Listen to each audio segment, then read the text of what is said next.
Hey everybody, and welcome back to another edition of Swoop Podcast. It's your guest for the night, Dante Fantuzi. I'm here with my partner, Josh Sanchez. and today we are going to take a different direction for our show.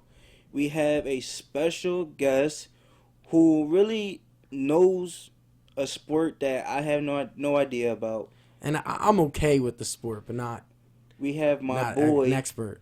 Jake, who is an expert in hockey.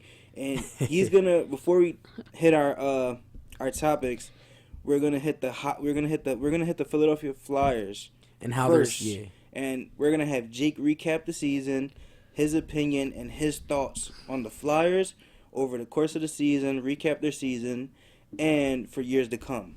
Jake, just give the fans a quick shout out, Jake. All right, how y'all doing out there? All right, my boy Yeah. Jake. Yeah, Jake. That's right. So, Jake, obviously you're a big Flyers fan. That's correct. How do you feel about the team this season? Well, I think they struggled for the majority of the year. Very inconsistent, up and down. Besides that 10-game win streak they had back in November, other than that, it's just been a down year for the Fly Guys. So Where are they ranked in their conference? So right now they're ranked 12th in the conference. There's only 6 games left this season, and with 78 points and 6 points out of the playoff spot, they only have a 0.2% chance of making the playoffs this year. 0.2. And you were talking to me before the podcast a little bit. You said they had to win out, right? Well, 0.2% chance you got to win out. But that 0.2% might as well be zero. But yeah. but how many teams make the playoffs?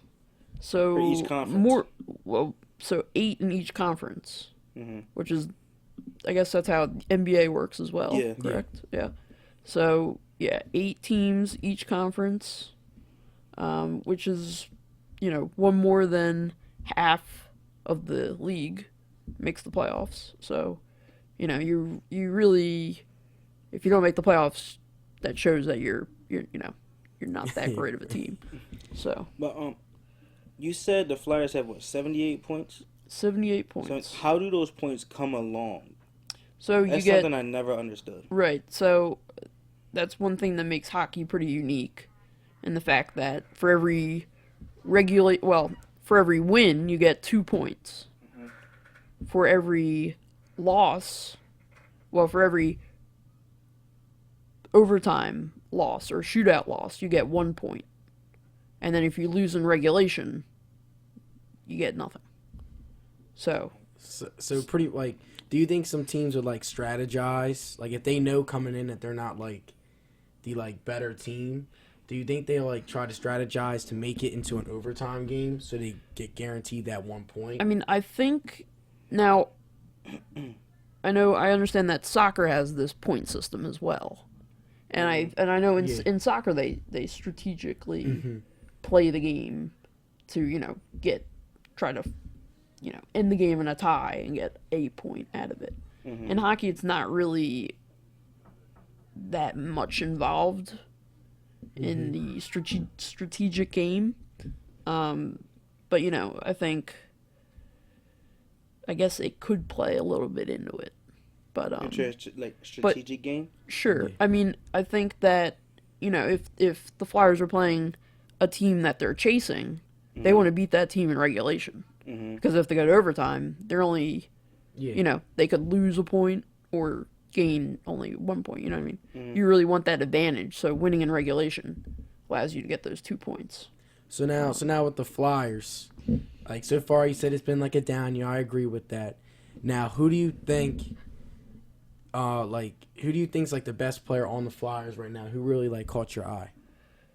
So I think, the Flyers have this strong group of young players that are coming up, and besides those young players, I think Wayne Simmons has had the best year of all of them, easily. I agree. What about Claude Giroux? I don't know. I don't know much about hockey, but when I do hear the sport and the town of Philly, I always hear his name along with Wayne Simmons. Sure. So Giroux is the captain.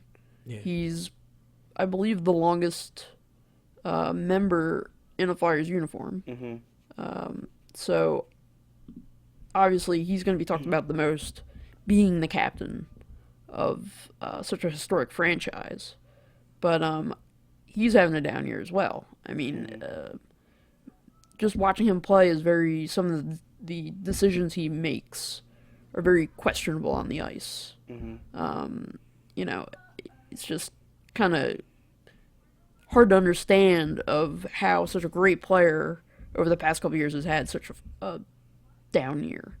And he's been saying that in the off season he had surgery, but now is kind of putting off, placing blame on that injury for his down year. Okay. However, Which I think is very frequent with athletes and in general, yeah. well, especially with hockey players. I mean, I think hockey players. I think my fault. I think they're the toughest athletes in sports, hockey players, because you've seen people take pucks to the head and get 7-8 stitches, and just come right back in the game. Mm-hmm. Sure, Ian Laperre for the Flyers back in that playoff run. He dove in front of a puck, took a puck to the face. Who was that? Ian Laperre. He's now one of the assistant coaches on the bench. I have no idea who that is. Yeah. Well, look him up. Yeah, but he took a puck to the face, got some stitches, came right back in the same game, finished the game. Mm-hmm. Heart of a warrior there. Didn't Simone Gagne come back? I could have sworn there was a Gagne that came back a couple years ago. Yeah, I mean they did have Simone Gagne for a while. But didn't he get traded to I think it was the Lightning or something like that? Yeah, well, I believe so. Yes, he did. He was on the Kings Stanley Cup team. And then came back. Yeah, because wasn't came Carter back on to the the Kings Flyers. too? That's right, and Mike Richards. Yep, Mike Richards. Yep. Yep. But their So leader was Brandon Quick. Who? Their goalie, Brandon Quick. Jonathan Quick. Oh, Jonathan Quick. Oh, see, got my back. Got There my you go. back. I got you. I heard Brian Quick and I thought of the fault. football player. Yeah. There you go. Man, that's why Jake's here. That's He why got we our have Jake back. here. right. We have our hockey expert. So, in regards to the Flyers team, where do you see them in the future? Maybe a season or two. Do you think they can get back to the Stanley Cups? I mean, the Stanley Cup like they did 2010. 2010. I know that was Yep, right. you got that. Blackhawks. There you The go. Blackhawks, Yeah. man. I There you remember go. that Do you series. think they can get back to there? Yeah, I mean, I think it's still, like I said, they have this strong group of young prospects that they have. Okay. Travis Sanheim on D, Samuel Morin, who's 6'6". That's Chris big boy. Pronger size. I do remember Chris Pronger. Yeah.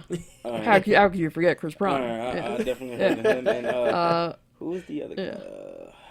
Peter Forsberg. There you go. Yeah, he was here for a look couple at- years. Yeah, we started. He's on a roll. Umberger? We know hockey. Yeah. It's just we don't talk about Yeah. it that much. He was on the team last year. Who else did the Flyers have? Danny Briere. Yep, there you go. Now Keep thinking rattling them about it, off. I just want your opinion. I believe the most important position in hockey is your goaltender. And That would and be- I've seen in the past goaltenders carry teams to the Stanley Cup, like Jonathan Quick. My fault for saying Brandon Quick earlier. Brian. Brian. You said Brian Quick. Yeah, my fault. My fault for saying well, Brian. so and you bring up a great point. But the funny thing is though is that Stanley Cup run that the Flyers did have, Yeah. they had that season. I think they had probably 10 goalies, 10 different goalies dressed Jesus. because of injuries and That sounds like various a lot, different if you ask things. me. And That is a lot. That's a they ton. found Michael Leighton and rode him to the Stanley Cup. Mm-hmm. But they also had Brian Boucher, who helped them win that final game of the season in the shootout to get them in the playoffs. They also had Ray Emery that year.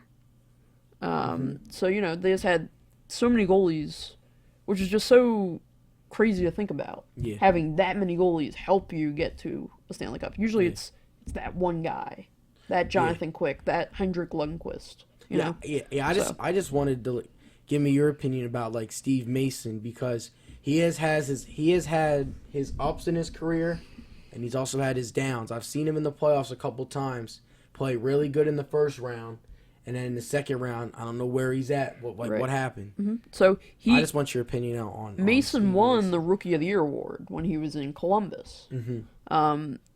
You know, he's now third in the Flyers franchise in wins by a goaltender.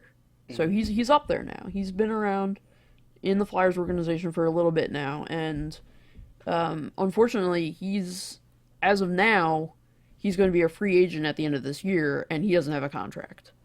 The Flyers gave Michael Neuwirth a contract recently, and so I'm thinking they're going to use him as a goalie for next year.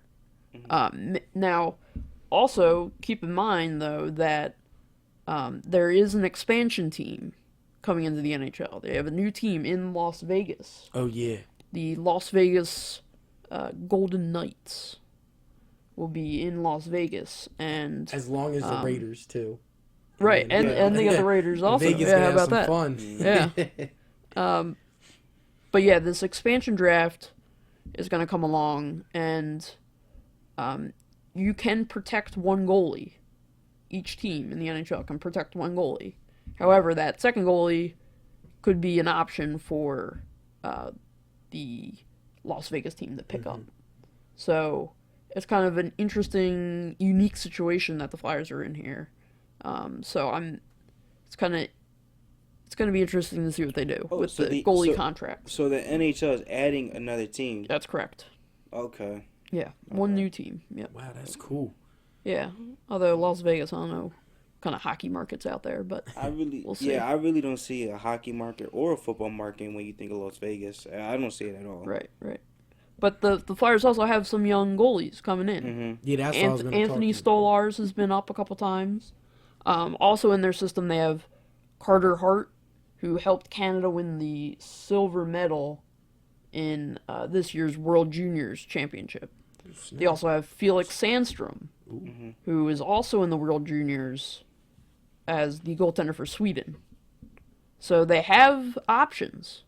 It's going to take a little while, a couple years. Mm-hmm. But, the young guys are starting to come up. However, I am surprised that because of this being such a down year, I am surprised that the GM Ron Hackstall has not called up some of these young guys. Get them in to the NHL, get them some experience, so that when next year comes around, they're ready. They haven't done that, and I'm kind of shocked by that. But we'll see what happens. Yeah. Mm-hmm. Now. Yeah, you got it. All right. Did the NHL hockey draft already pass? I don't. No.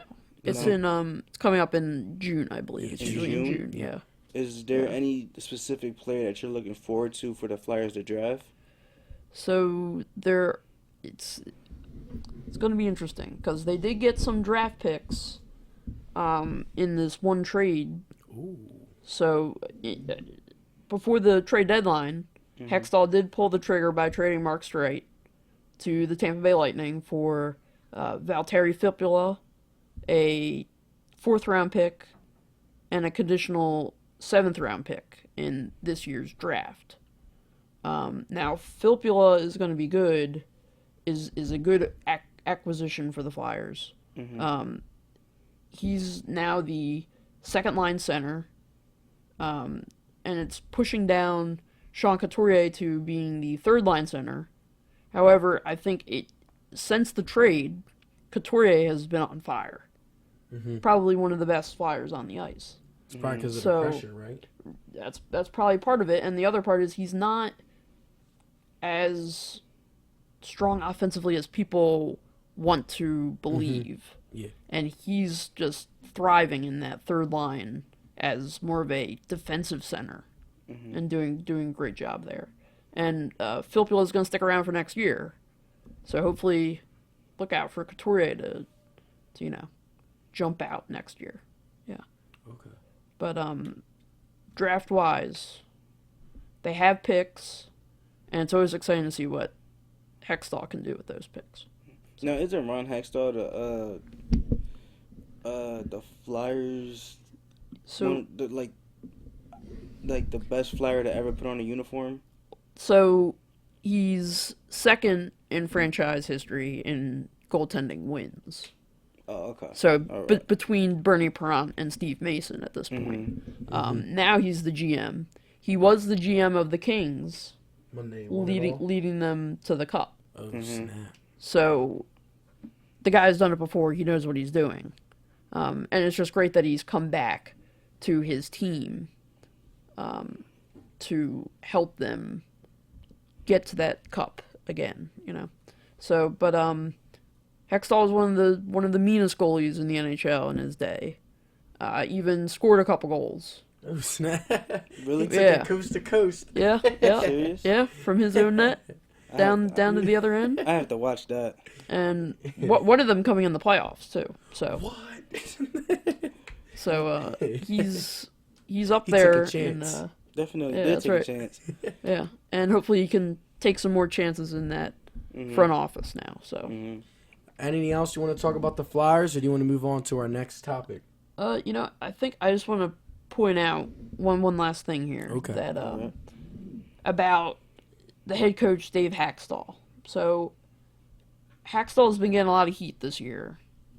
You know, rightfully so, with the team struggling as much as they are. But it's very interesting because I love the signing of bringing him in, Ron Hackstall bringing in Dave Hackstall.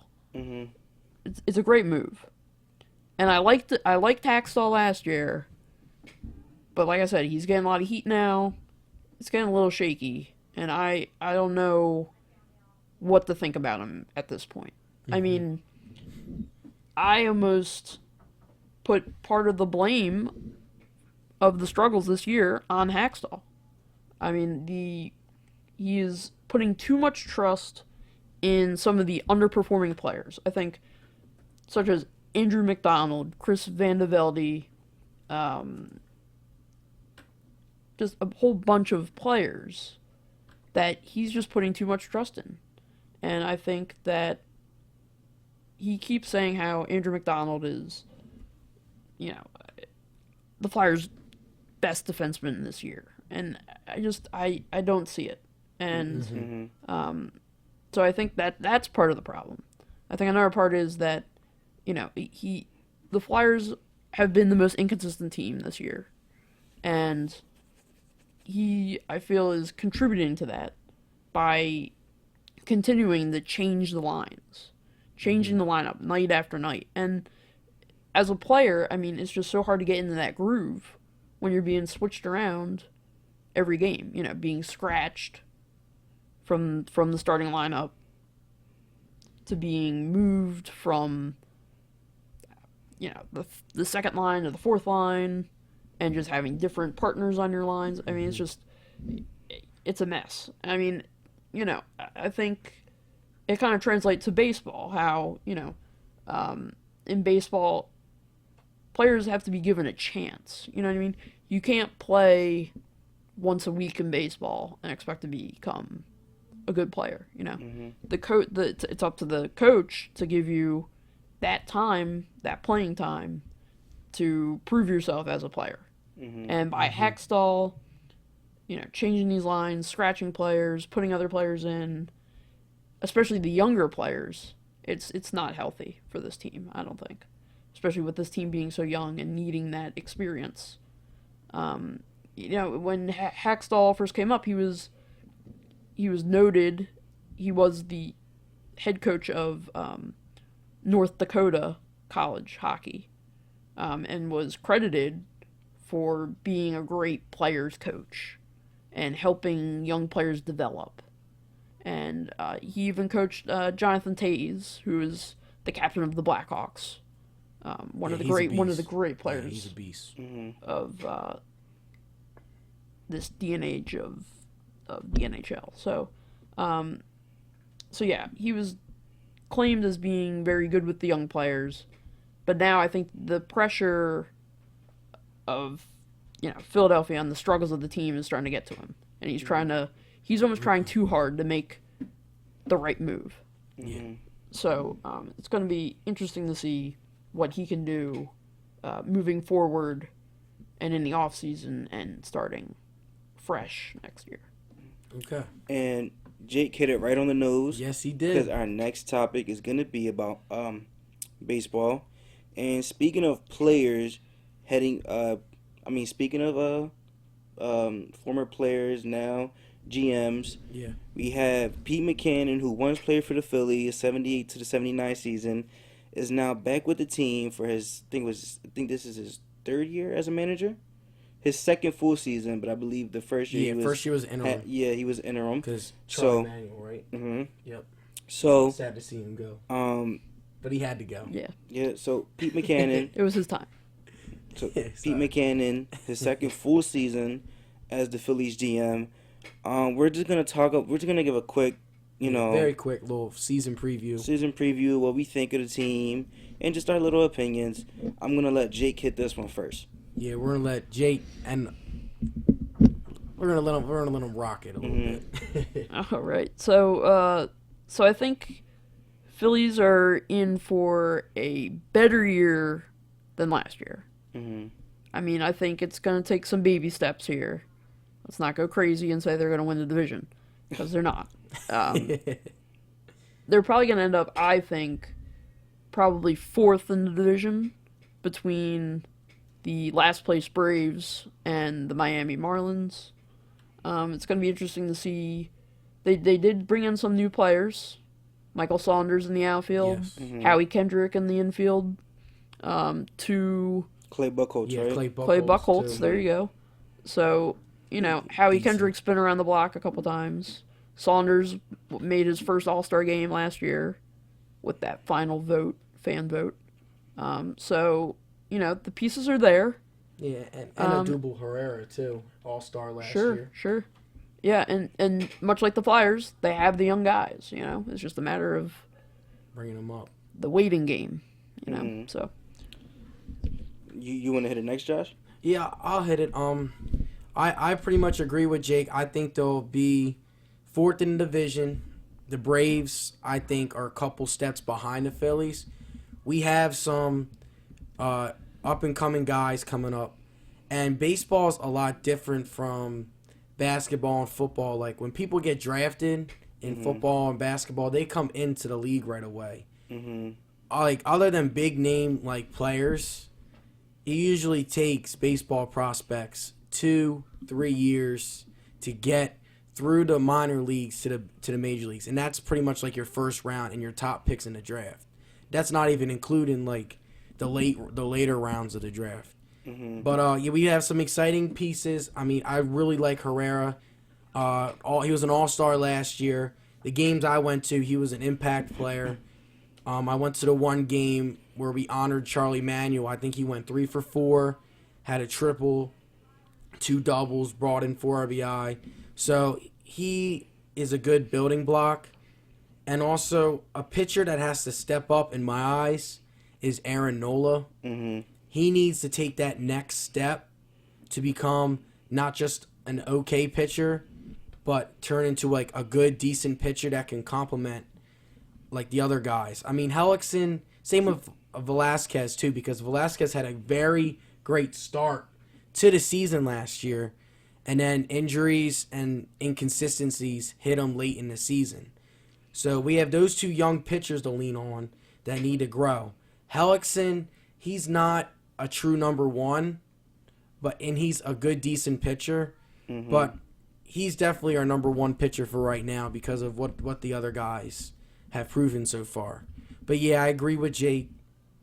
I see us probably winning 70, 65 to 74 wins, around that range. Mm-hmm. Becoming 4th, 3rd place in the division. Maybe 3rd if we're lucky. That's just my opinion. Now, I'm glad you brought up the point that baseball is different from football and basketball. Very different. Because when we think of football and basketball, when you take draft picks and you take free agent signings, they have to come and grow together. Whereas in baseball, honestly, when I think of baseball, it's not hard to turn an organization around. 'Cause, I mean, how many times have we seen it where we see these players get max contracts, and they come in and they get other free agent superstars for max contracts.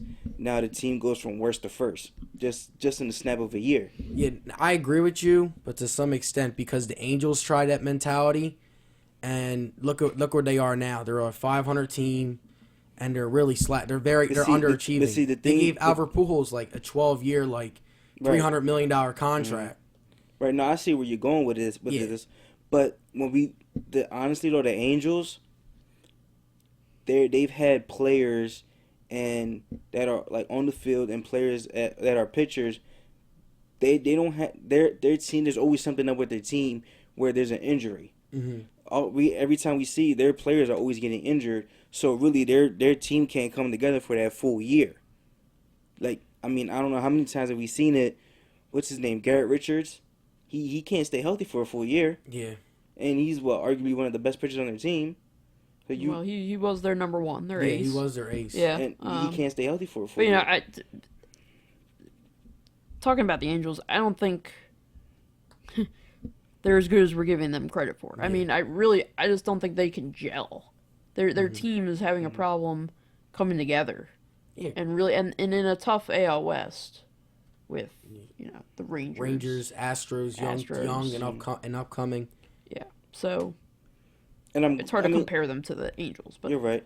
But another thing I'm glad you hit though is that when a player gets drafted into the MLB, they don't go straight to the MLB. They go to the minor leagues. Minor leagues. They start off in single A, double A, triple A. Yes. Then they get called into the league, into the with the big ballers. Mm-hmm. And it takes years for these prospects to develop and become what we want them to become.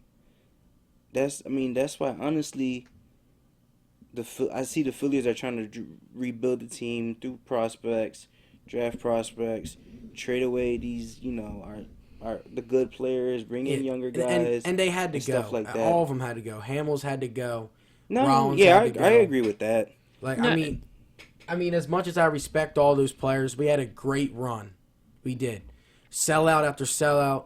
But over time, they were getting old.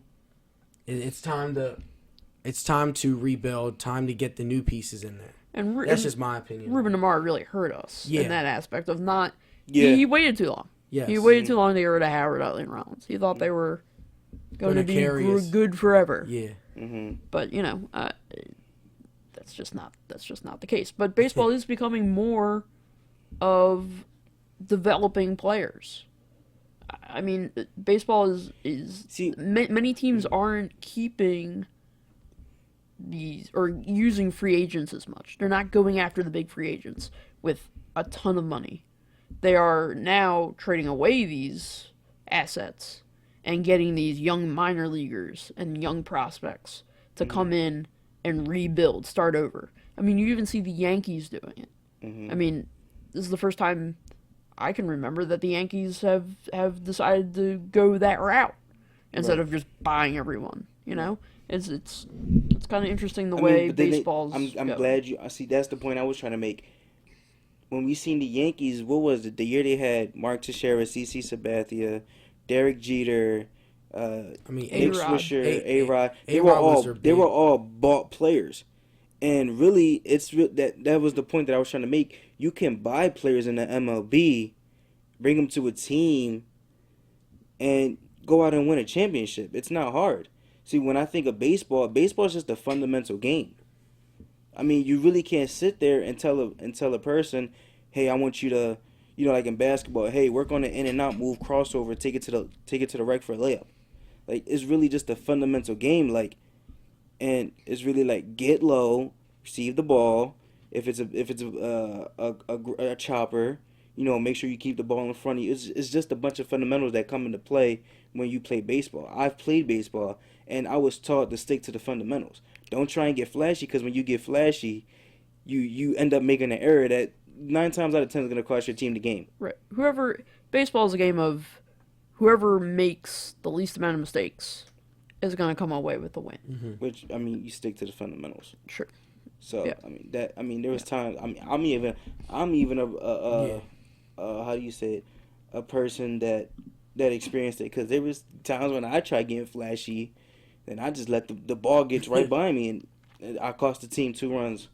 I cost it, like it's you just got to stick to the fundamentals. And honestly, I think a lot of times, I think the whole game is fundamentals. I just think the time that I'm glad that used to we're talking strategic game plans when you were comparing hockey and soccer together, like strategic stuff.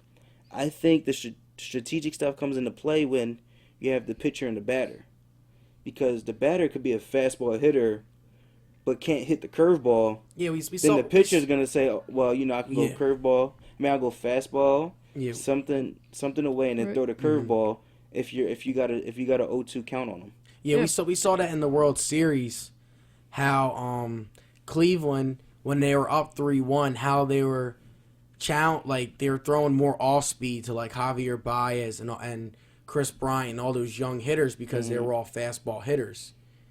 Their lineup was I think, I don't know exactly, but they were, I think, the best fastball hitting team in the MLB last year, percentage wise. And what Cleveland did very well in the first 4 games of the season, or the World Series, my fault, was they were able to get them with the curveballs, mix in the fastballs and off-speed pitches to fool the hitters. But then as the series prolonged, the Cubs were able to find an adjustment to that strategy. You can even see in Game 7, how many times did Joe Maddon, within the last 3 innings, 7-9, switch pitchers? He went. I could have sworn he went to at least 3-4 different pitchers. Well, he almost killed Yes, Chapman. literally using him in Game 6. He killed Chapman. That was killed him. ridiculous.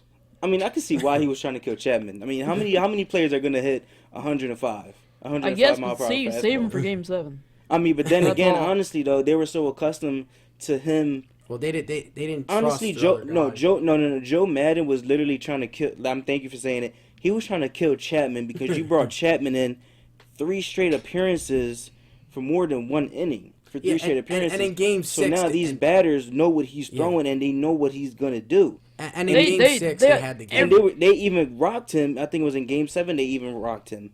Yeah, because he wasn't hitting 100. He was hitting like 98. Mm-hmm. Like Because he used them too much in Game 6. Yeah, those 2 miles Keep per hour. using them. Makes a But you know what? difference. But Chapman's one of those guys is, you know what's coming, but Yeah. You just gotta catch it. Yeah. You gotta, right. You just but gotta you time can't. it. So, Yeah. Mm-hmm. but I know exactly what that is. going back, He's throwing the cheese. staying in the bullpen. Going back to the Phillies bullpen.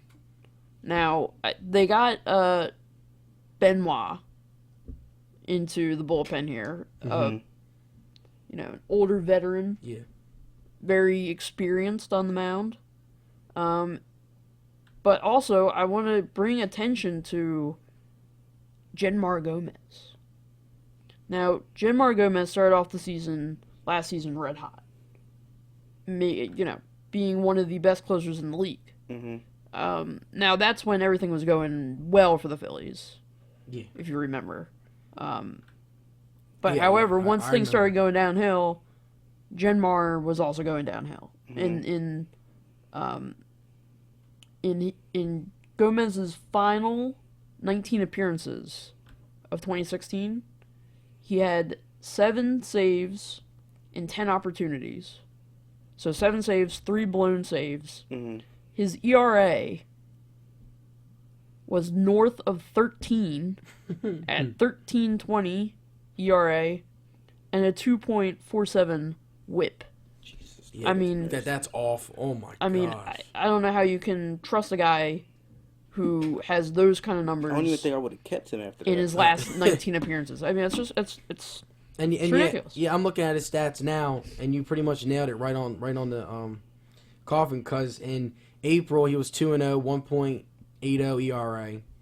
May he was average 3.0, but he only had 1 bad appearance though. Because with relievers, they can be on a hot streak, but they'll just have 1 bad performance and their ERA goes up because they only pitch an inning. So he was good April, May, and in June he started hitting a little rough patch, and then that's when it went downhill from there. So yeah. Mm-hmm. I mean, I definitely see where I could definitely see where the Flyers. I mean, the Flyers, where the Phillies are trying to go with this. I think they're trying to get back to the 2008 type of they drafted Crawford too within the organization and bringing players together, because really we had how many players were homegrown players? We had Rollins, Utley, Howard, Ruiz. Well, Howard was from St. Louis though. I'm not. I mean like drafted into the organization. I thought you meant not the city. Like just, they were drafted, just to clarify your point. No, they were drafted into the team and really stayed with the team. Cole Hamels came up the farm system. And the rest of the players that we really had were really bought players. I mean, besides our Jason Worth has to get thrown in there too. Wait, no, he wasn't drafted by us. Well, but wasn't he in the Rule? No, that was Victorino. Rule 5 draft. Victorino came from the same draft as Adubel Herrera, the Rule 5 draft. But same players that they bought. Pence. They bought Pence. They bought Matt Stairs. Yeah, Jamie Moyer, Chris Cole. When we started to buy, that's when we went downhill. If you really think about it.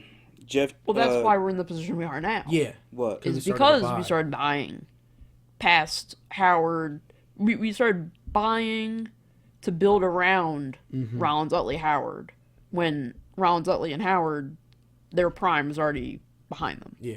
And that was the biggest mistake. Yeah, definitely. Because you have players, your superstar players, which are past their prime, and they're starting to decline. I mean, I could see. Let's say if the Flyers, if Crawford turned out to be what we want him to be. Yeah. Crawford, J.P. Crawford. J.P. Right? Crawford. I the kid that we drafted, Randolph. Mickey Moniak. Moniak, which was the number 1 pick we had over the last year's draft. Mm-hmm. The kid I think we selected the year before him was Randolph. I think he was a shortstop. I can't remember his first name. I know his last name is Randolph. We still have Mikel Franco, who I think if he plays his game and doesn't try and do too much for the team, he can definitely be a 30 home run hitter, 100 RBIs. Easy in that ballpark too. Yeah, so I think he's just trying to do too much that he really can't do. See, I agree with you to some extent. I think like his average, he was hitting when he was doing well, his average was high. Towards the end of the season, I think he ended up with like a below 260 average. Because he was trying to hit the long ball too much. Trying to do too much. He was trying to do too much. Yeah. But I don't see him as a 30-plus hitter. But I want to see. He has the power. I want his average to come up. Focus on getting on base more and getting more singles, doubles, instead of going for the long ball the whole time. If you can do that. That's what I want him. That's what I want to see him. There's the course of the season. The MLB is a long season. Yeah. You have 162 games. You mean to tell me over 162 games with the power he has, he can't hit 30 home runs? Yeah, he can hit 30, but I don't want him. I see what you're trying to say. You'd rather have him hit for base. Games last year. You'd rather have him hit for base and have a higher percentage than get the home runs. I think necessarily if he can hit for percentage and not hit the home runs, trying to do too much, those are come throughout the season. Yeah, because throughout the season he'll get them. But I've watched the Phillies. Out of all 4 sports, I go to the Phillies games the most. I've seen games where Franco has hit a home run and has impacted the game, but I've also seen games where he's gone 0 for 4 with 4 strikeouts because he's trying to hit the long ball every time he swings. Mm-hmm. He is a great defender. I've seen a lot of diving plays he's had. He's great on defense. My problem with him is instead of trying to swing for the fences every single at bat, don't try to go for the home run play. Get on base, get your average up. That is your typical power hitter, though. Your home run hitter is gonna either hit a home run or he's gonna miss. Especially with baseball's becoming more of a home run or strikeout game. Yeah. You know, it's becoming less contact and more hitters. It's very rare we see a swing player, for the fences now. It's very rare we see a player hit for base and try and hit for percentage. I mean, the players we see are the players that are 5'7" who really use their speed. I mean, perfect example is Altuve. Jose Altuve. Yeah. What was he hitting? 330, 336 over the course of the season? He's How many home runs did he have? This year he was up in homers. He had over 20 this year. But I mean, you also have Mookie Betts in Boston. Yeah. Coming up. So those are kind of the small stature superstars that are coming up in the MLB. Francisco Lindor, right, from Cleveland. He's young, small too. Not. And then we have our own. The Phillies even have one of their own in Odubel Herrera. Yeah. He was hitting over 300, and he wasn't hitting many home runs. So I mean, the reason why I see the point you're trying to make, Josh. Yeah, because I just don't want him trying to do too much because it's gonna end up hurting his career. And that goes to the point that I'm trying to make. We need to get these players. I mean, the Phillies probably aren't going to be a good team to about probably another 3-4 years. Is probably the next time we'll see them make the playoffs or make a playoff push. Probably around that time because we still have these prospects who we just drafted, and they still need to develop and they still need to get accustomed to better ball players and that type of stuff. Yeah. But if we surrounded Maikel Franco around these good ball players, he wouldn't be trying to swing for the fences because his power's there. It's there. We can see it in his stance. Stance. I mean, if I'm a pitcher and I see Maikel Franco, I'm scared because of his stance alone. You could just tell he has that power there. And I just feel as though if you can surround him with better ball players, he's not going to try and do so much. And those home runs and those and his batting average is going to increase. Mm-hmm. Right. Well, he could be that 300 hitter and still have 30 home runs. In his defense, in 2015, he had 304 at bats, and his average was up around 280. OPS, 840. Now, 2016, the OPS dropped about 100 points, down to 733, and the average dropped about 25 points. Mm-hmm. I mean, of course, that is more at-bats, but it shows that, you can hit for an average, I think. Yeah, he could, definitely. Yeah, I know. I just want him to see, I want to see him around like that 280, 270. I'm not expecting him to be 300. I mean, and I agree with your point. We do need to surround him with better talent around him. Because, I mean, Herrera is a good talent, but we don't really have, like, those power threats. Like, when we had Utley and Howard, like, Utley was Howard's protection, pretty much. And also Jason Worth, too. And Pat Burrell. When we won the championship. And Ryan Howard was a perfect example of what Jake was trying to say. I mean, Ryan Howard was your prototypical home run hitter. I'm going to strike out 200 times, and I'm still going to get me 40 to 50 home runs with 120 RBIs when he was in his prime. Yeah, and then the Achilles injury, that's what hurt him. So, I mean, that was a fat Ryan Howard. So, and like you said, we had Utley there to back him up. We also had Pat Burrell there, too, who definitely backed up both of them. And Jason Worth was still there. Yeah, we had a squad. So, we definitely did. So, but anything else you want to talk about the Phillies, or do you want to wrap up this topic? We're going to wrap up that topic. Now, Jake, I got a question for you. How good are you with basketball? So, recently, been trying to watch more Sixers. Mm-hmm. Been watching Villanova until, They got eliminated. Yeah. But, start the conversation. Let's go. All right. So, just out of curiosity, Josh, this question is for you. Who do you think has the best backcourt in the NBA? Well, besides Steph and Clay, right? Mm-hmm. Yeah, besides Steph and Clay. I mean, they have to be included too because they're a backcourt. Yeah, they are a backcourt. So I mean, if you're gonna say Steph and Clay, that's a backcourt right there. Yeah, well, Steph and Clay's easily the best backcourt in the NBA just because of their statue. 1A and 1B, best shooters of all time. The Splash Brothers. Splash Brothers. They won a ring, been to 2 finals. Mm-hmm. They just get it done. They're number 1, in my opinion. Now, number 2, as of right now, I may sound a little bit crazy, but I want to go John Wall and Bradley Beal as of right now. They're hot right now. They're playing great together. John Wall having an MVP season, even though he's not going to win. He's having a great year. Bradley Beal's starting to step up. Right now, they're third in the conference, but they're right behind the Cavs. They're right there. And John Wall, when they beat the Cavs, John Wall had his typical 20-point, no, he had over 30 points, my fault, 10 assists. And then Bradley Beal had 27. Bradley Beal is the perfect complement to John Wall. That guy can shoot the rock.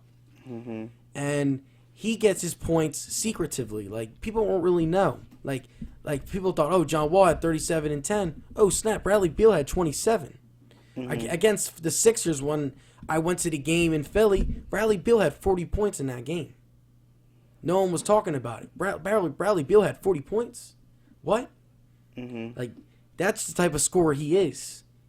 Like, as of right now, I'm going to go Splash Brothers number 1, Bradley Beal, and John Wall number 2. That's just my opinion. You want me to keep going, or do you want to hit it now? Jake, I mean, do you have an opinion on this? Yeah. Well, I mean, I always think that, James Harden is pretty rock solid as an all-around player. Now, Rockets, they're okay this season, right? Yeah. They're great this season. But we're just talking about like a little bit of backcourts though. Yeah, like you do you understand what the backcourts are? Sure. Like the point guard, shooting guards. Yeah, because Patrick Beverly is a good defensive point guard, but as of like overall talent, like carrying the team, like that's why I have John Wall and Bradley Beal right there, because they're literally carrying the team.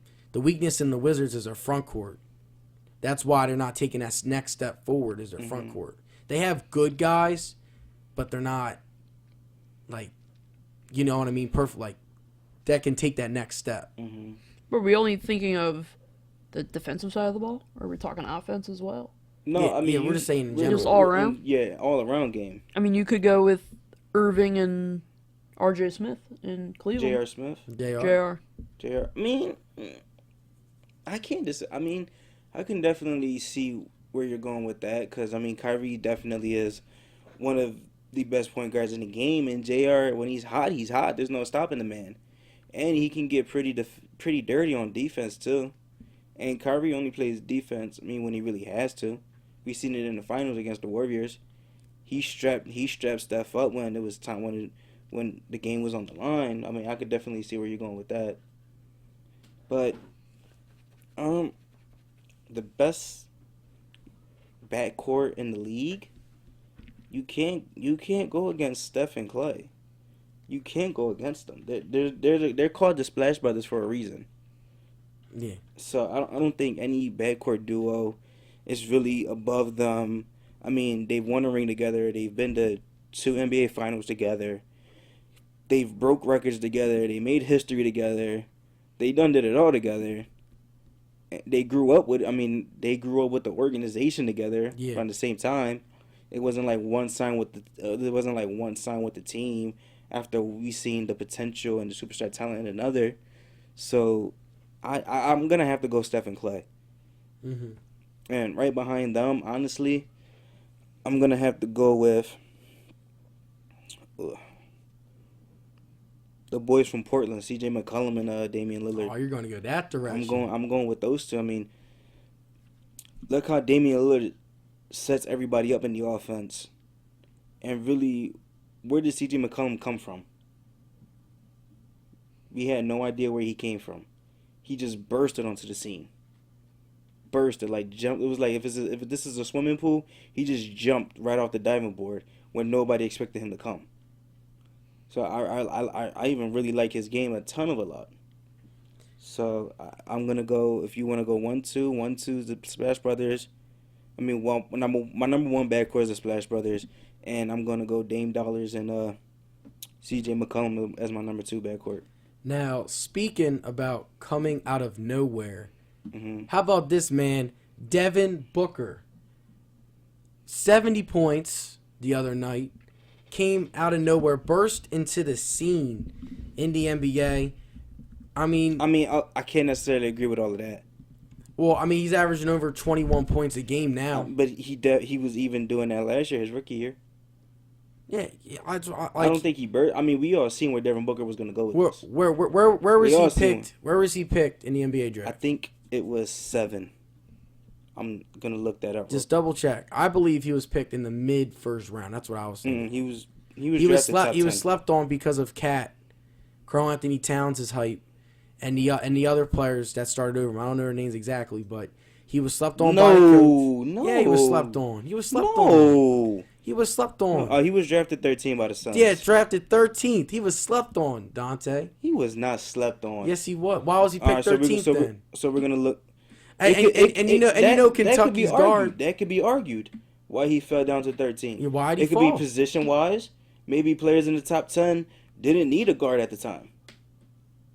I mean, didn't we see the players that went top 10 the year he came out?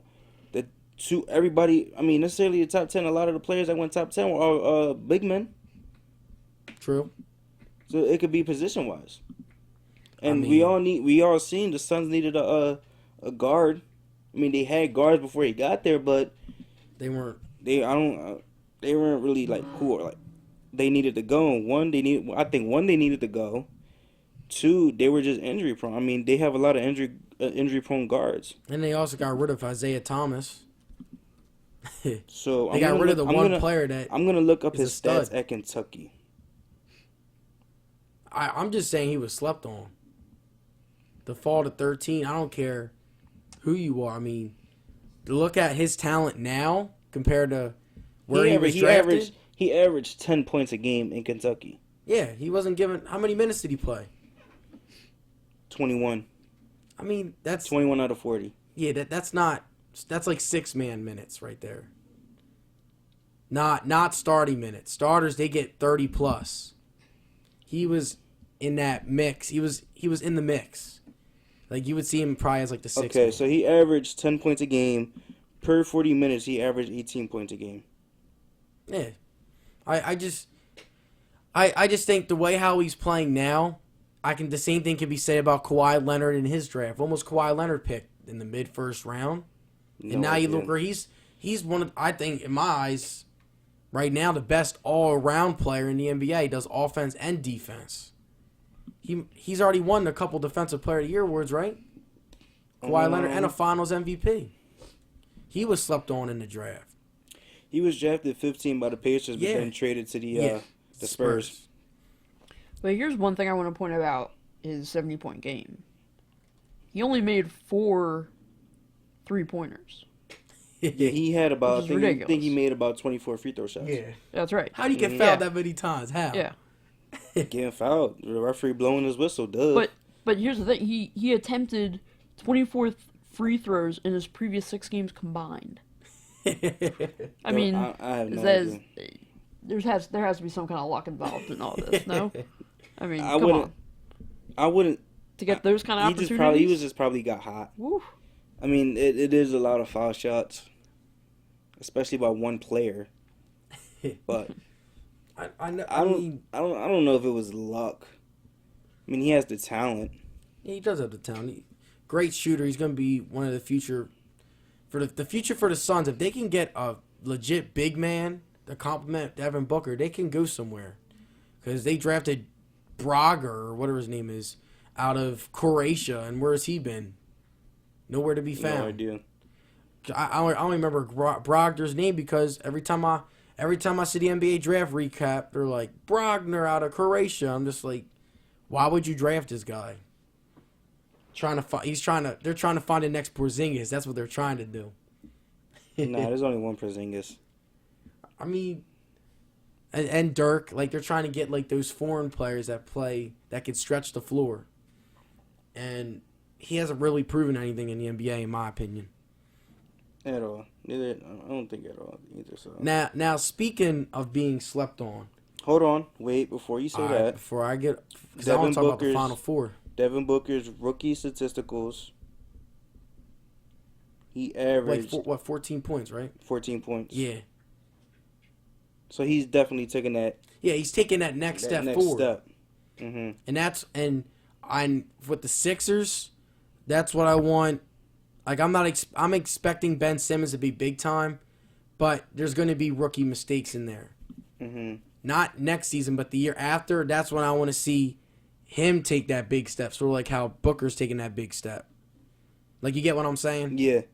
Like, what I see for the NBA is, with the NBA draft, I'm going to continue to stick to my theory.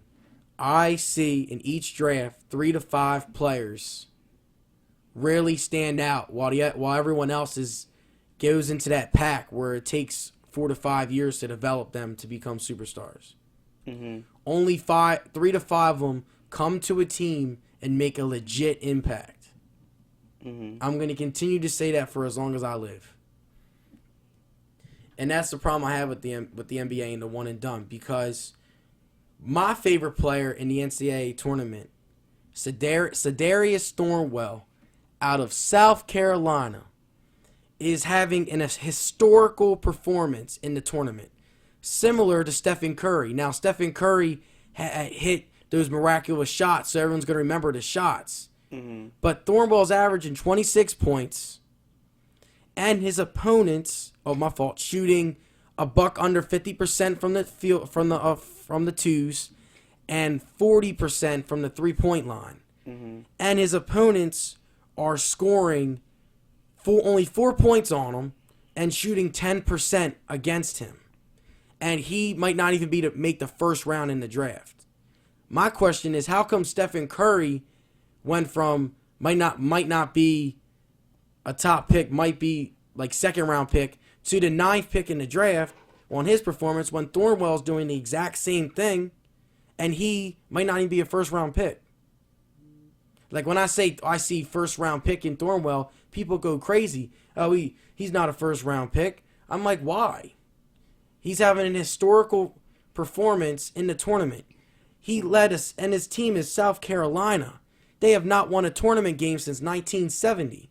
Mm-hmm. He took a program out of nothing to the Final Four, their first ever Final Four appearance. And I think this might, and I'm not even going to lie, I think it's going to be a North Carolina versus South Carolina final. Mm-hmm. That's my Final Four prediction. And I have North Carolina winning it all, because as I was watching the game, I said the winner of this Kentucky-North Carolina game is going to win it all. That's the game of their season.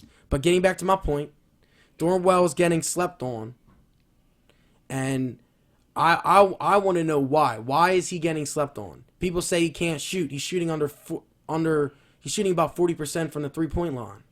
39. Yeah, 39, 40. It rounds up, Mm-hmm. around that range. And his defense is tremendous. And people say, oh, he wasn't going up against the competition. Marquette, I'll give you Marquette. But Duke shut down the defense. I forget who he went up against. It was either it wasn't Tantum. It was I gotta pull up the roster for me to get Kennard. Yeah, it was Kennard. Kennard, 1 of 8 shooting, 1 of 4 from 3. The reason why he had 10 points, 8 of 8 from the free throw line. Shut him down. Florida, they're elite point guard. Shut him down. Baylor, all top 25 teams in the country, shutting him down, carrying his team. I just want to know, why is he not going up in the draft boards? Why? Because he's a senior. Because he's a senior? Because he's a senior. That's exactly what it is. When you have a ball player who's played all 4 years of college ball and really never made any noise to really go into the draft, like his freshman year, he averaged 13 points. Sophomore year, 11. He had Junior injuries. year, 13. He had and this injuries. season, injuries. He's played about the same amount of games per year. Well, they said he's had injuries in his His bio. freshman year, 34. Sophomore year, 33. Junior year, 34. And this season, 30. Oh, yeah, this season he was suspended. I mean, you really can't really go for injuries. But when you look at it, though, in college ball, you have players that are one and done. Why? Because they get the hype from the social media, which was talked about previously before. But he chose to stay, and the point that I'm trying to make is that he really okay. The point that I'm trying to make. How can I best word this? The game, it's like, all right, let me try and put it like this. It's like a 30 and over league, right? You got a 30-year-old ball player and you got an 18-year-old ball player. Okay? 30-year-old ball player has, I'm not going to say more talent, but he has more experience than all of those other guys. He has more familiarity with the college basketball. And all of that's going to play into a role than a player that just wants to go one and done. And you brought up Steph Curry. Now the defensive side, I can't argue with you about. But yeah, that's the reason why I'm saying like Steph Curry like performance. But Steph Curry, he lasted. He was a junior senior year. Too. He was a junior. Junior. Junior. 1 year difference. But I mean, Steph Curry was balling since he got to college. He was averaging 20. Thornwell was the SEC Player of the Year this year. I'm talking balling since he hasn't been balling since he's got there like Steph Curry. His freshman year he averaged 13, sophomore year 11, and junior year 13. Compared to Steph Curry, who was averaging 21, 26, 28. Wow. And I mean, don't know why Thornwell might fall out the first round, but I mean projections and mock drafts have him falling out the first round because maybe there's just more talent. Yeah, but he's playing. I mean, my opinion is I'd rather take a freshman who's been averaging 20 points and Malik Monk than this guy who's averaging 20 points as a senior. And being a senior really does have a lot of credibility into your game because you're a senior, you've been there the longest, you know the coach, you know the whole game plan, you know how he runs his offense. So after 4 years, you're gonna get accustomed to it. You already know the system like the back of your hand, and virtually the offense is gonna be run through you. And when was the last time we seen a top 10 high school ball player go to South Carolina? We haven't seen one. The last player that actually got drafted out of North Carolina was in 2006 by the Knicks, and his name, I'm going to have to pull up his name, but... yeah, I get what you're saying, but the kid's only 22 years old, and Buddy Hield was a top 10 pick, and he's playing better than Buddy Hield's playing last year. I mean, people say, oh, Buddy buckets, because people are fans of the three ball, but I mean, what he does defensively should put him in that conversation. It should. But I get your point, like with the media and stuff like that. That's probably why he's probably got a bad rep. And I just think the tournament, that's when the pressure's most. And they play against Duke and those top five and that top five prospect in tandem, and the whole team shut them down. Like if Duke, and I look at the NBA as a grown man's league, and that's why as we're going back to my theory that these little kids are playing in the big man's league. I'm 3 to 5 prospects each draft that come out and start and do something. The last player that got drafted out of South Carolina was Ronaldo Balkman, who was drafted in 2006 in the first round. Yeah, I don't even know who he is. He only Ronaldo Balkman. So, and I mean, the last point I tried to make was we don't really see a lot of these one and done players going to South Carolina. The one and done players normally go to Duke, Kentucky, Kansas. Where else? That's really those 3 schools. Yep.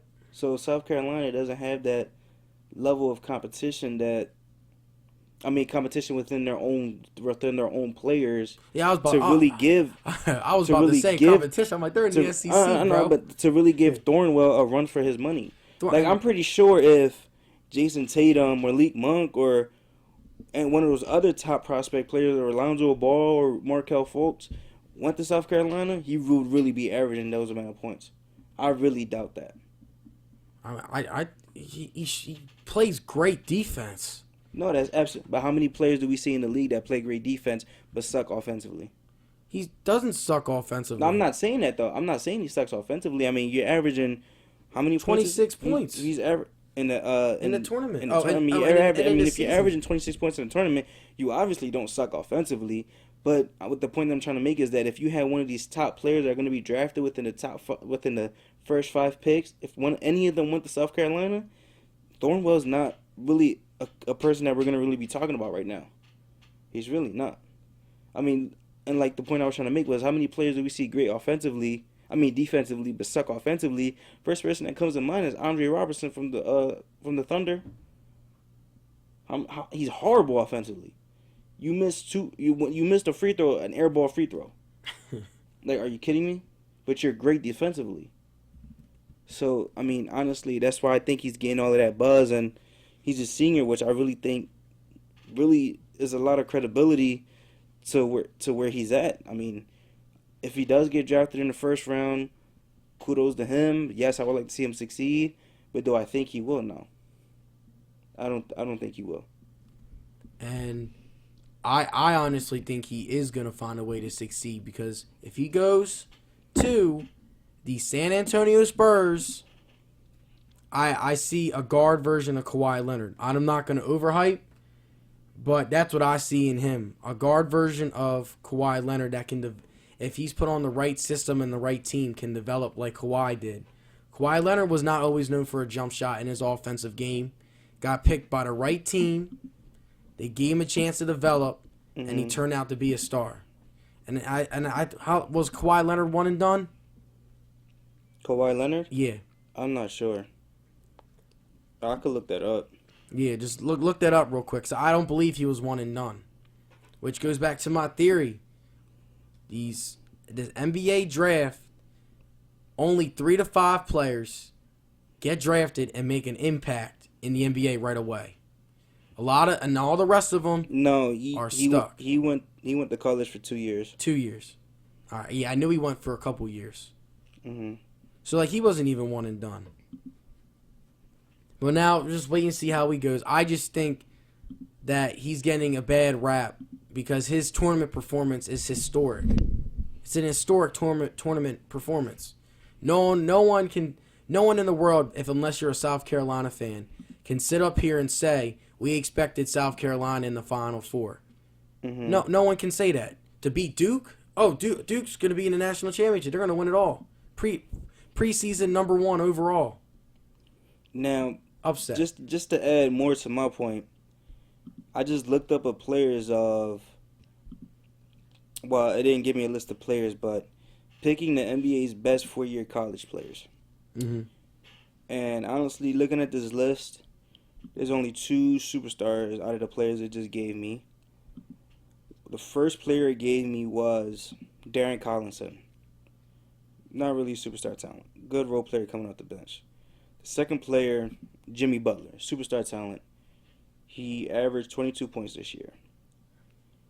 Chandler Parsons, I don't think he's superstar talent. Injuries hurt his career. Injuries really hurt his career.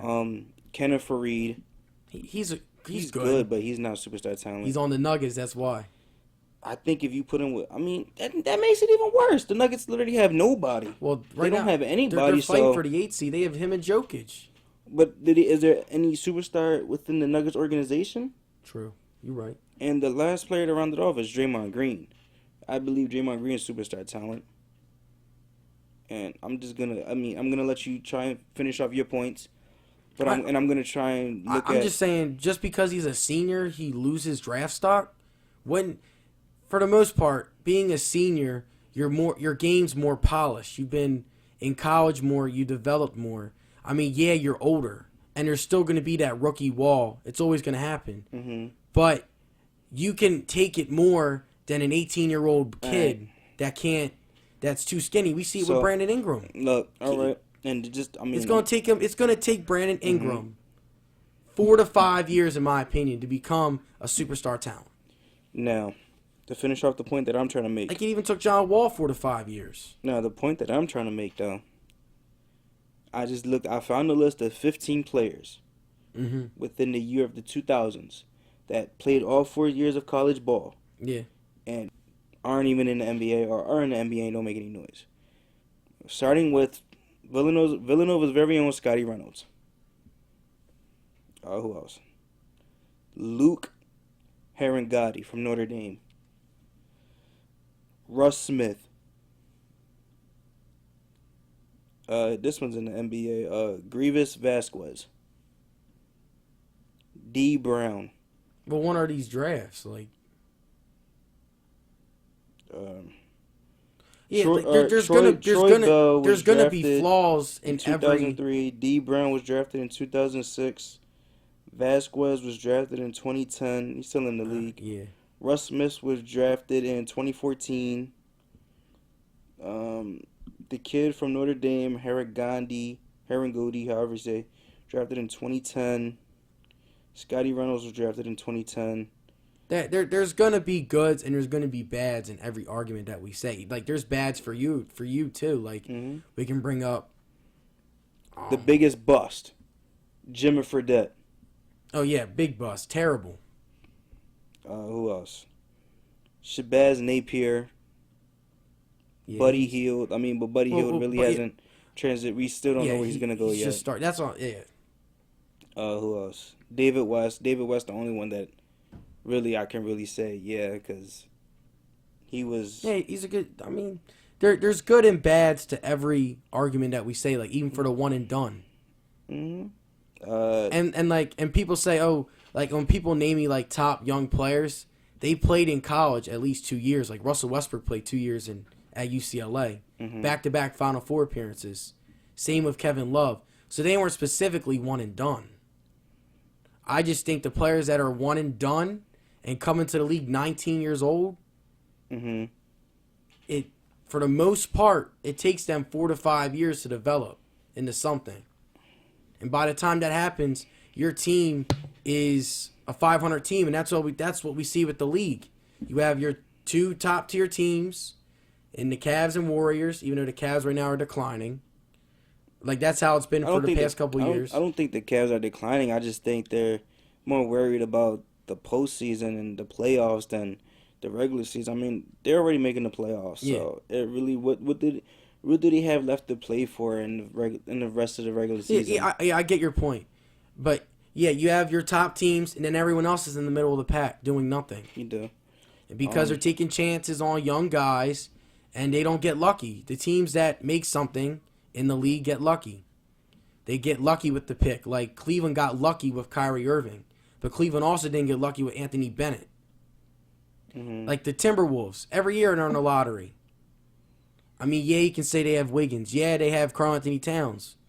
But where are they now? Still a lottery team. Still need more pieces to develop. Like everyone. You really can't transition a team. A team really can't be a top team. After it's gonna take them years to come and grow together. Yeah, I know. You really can't expect Andrew Wiggins, who really got Karl Anthony Towns after his first year in the league. Wiggins is his third year in the league. Yeah. Towns is in the second. They still need to grow together. They still need to play better. They still need to grow together. Still need time to develop and to be becoming these big name superstars. And they still need assets around them that's gonna really help push the team over the hump. Yeah. That's just the problem I have with the one and done, and I'm gonna continue to have a problem with the one and done until there's a change on it. I think there's gonna be a change within the next 10 to 15 years from now. There's gonna be a change in that, because a lot of these young kids don't even last in the league long, and are known as big busts. Because they're so hyped by the media. Like I said in one of our last podcasts, they do that to themselves. They want to chase the money. They want to chase the luxurious lifestyles. They want to chase all of that. So when you're gonna do it to yourself at the end of the day. You're 18 years old. You're a grown man. You're considerably a grown man. You're not. There's mommy and daddy's not there to hold your hand anymore. So if you're gonna do that to yourself, be my guest. I'm not gonna stop you. I agree. That's pretty much all I have to say. Jake, do you want to chime in at all before we wrap everything up, or? No. No, all's good. Yeah. It's all good? Yeah. Jake was just listening. That's right. Now, Jake, are you gonna take what we said and go to other people and be the basketball analyst? Probably not. I don't think I trust myself, but we got you. I'm here for the hockey. just like you got me and Dante in hockey, we got you with basketball. That's right. Yeah, hockey is a game. I would never understand that game. I only used to play the video game for it, so I don't know. It's just hockey's not Anything else you want to talk about? Tea. Are you ready to wrap this up? I want your thoughts on Malik Monk. I think Malik Monk is going to be a good talent. He needs to hit the gym. Now, when you want Malik Monk to get stronger, he needs to get stronger. What do you say in stronger? Like LeBron James stronger? No, not LeBron James stronger. You see how he looks right now. He looks like a toothpick. Mm-hmm. Because on defense, when you go up against, I don't care. You can say we have the size to complement him in the back and stuff like that. You can say that. Mm-hmm. But we've seen when you play against the Spurs, the Cavs, the elite teams, they will put their best players isolated on your weakest link.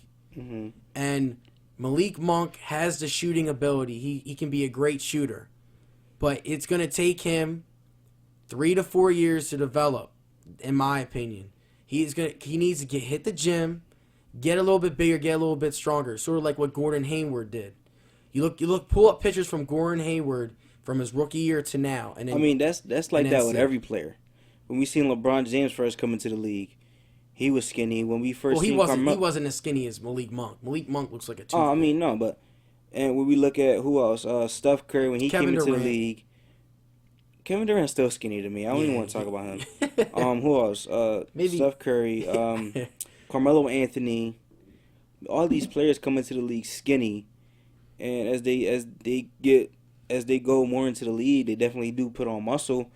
But when I think of Malik Monk, I don't think he should put on. I can agree he does need to put on some muscle. On defense, you're gonna have to play both sides of the ball if you want the Sixers to be a finals team. But see, the reason why I necessarily can't agree with that is because look at one of the teams right now that are arguably going to be in the finals.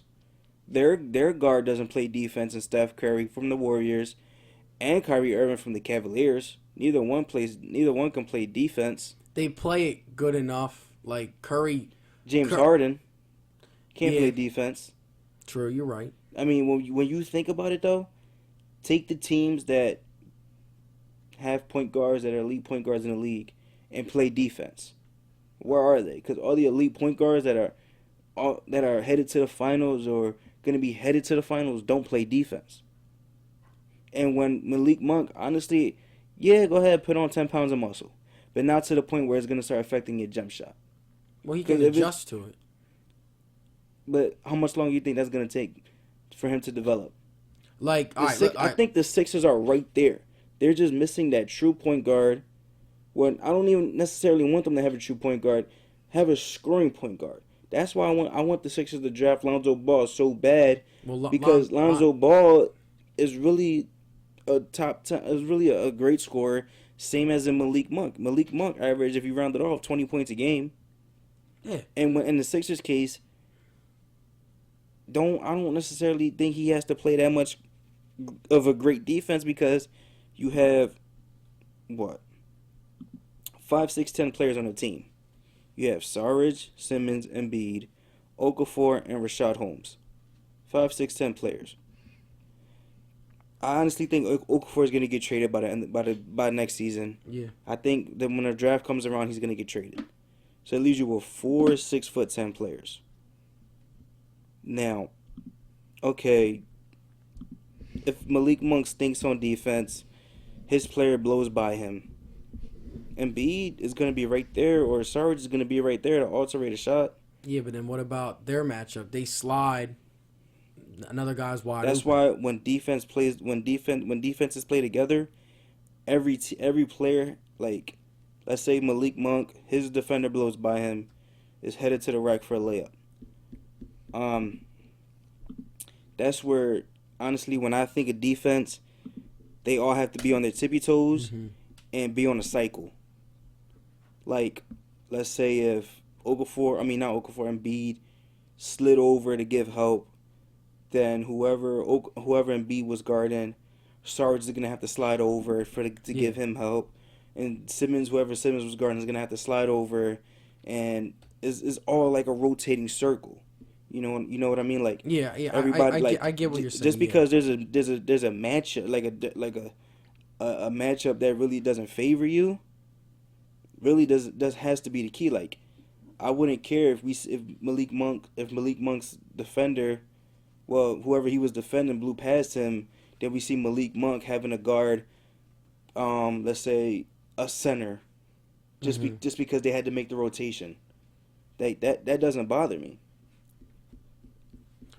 I see good potential in Malik Monk, but he's not going to come into the league and immediately shoot over 40% from three. Why can't he? It's going to take some time for him to develop. The NBA is, again, but why can't he it's a shoot grown 40% man. from the It's league? a grown man's league. People are saying the exact same thing with Buddy Hield. Mm-hmm. Buddy Hield's percentages are low. Mm-hmm. He'll have flashes of good moments. He will. Mm-hmm. But it's going to take Malik Monk, in my opinion, a couple years to develop into the Malik Monk we see in college. See, now that I'm thinking about Malik Monk, you know who I'm going to think of? Devin Booker. All right. Well, I mean, Devin Booker is also hit the gym a little bit. You can tell. Yeah, he has.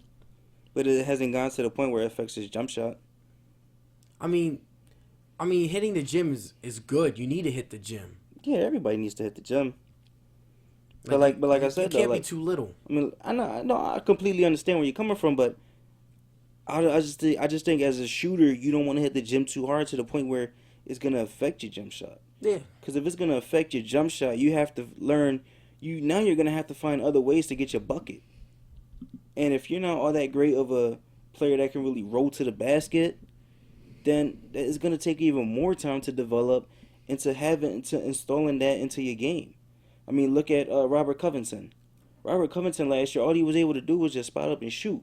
He can do it all. He can do it all now. Now he does because he had He's to developed. now he had to install that driving to the game, like driving in the lane and getting to the bucket. That's how people are gonna play him. And how long has Covington been in the league? 4 years.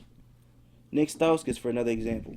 All he was able to do. He needs to go. I understand, but Nick Stauskas. I'm sorry. Nick Stauskas. Don't bring up his name, please don't. Hold on.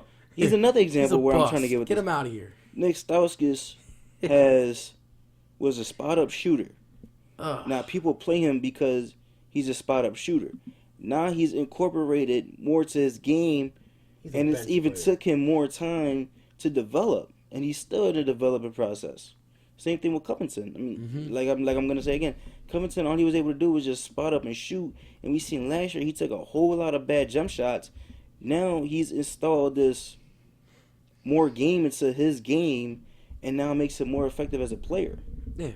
So I mean, Malik Monk, I don't want him to put on too much muscle to the point where you got to find other aspects in your game to get your points, and now it's going to be even longer and longer for the Sixers to actually get to where we want them to get to. So we do have Simmons and Embiid, but Embiid hasn't really. He needs to play a full season for me to say that he can play a full season healthy. I don't believe he can play a full season healthy. That's the only thing. That's the only downside I have with Embiid.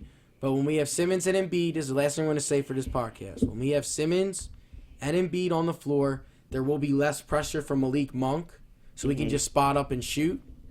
But at the same time, I think I want the Sixers to draft him. I think he is a great talent, perfect shooter for our team. And I know he's your favorite player coming into this draft. I'm a big fan of him. I loved his clutch buckets that he did against North Carolina. But you can see it took him a little bit to get into the game. My only issue with him is put on some weight, help yourself on defense where you're good enough where you're not going to get blown off the ball every time. Use the length that you have. It's going to take. He's not going to come in. He's not going to come into the NBA and immediately snap. Only 3 to 5 players, like I've said, do that. And I don't see. Now, what if he's one of those 3 to 5 players? Well, then if he's one of those 3 to 5 players, then he proves me wrong.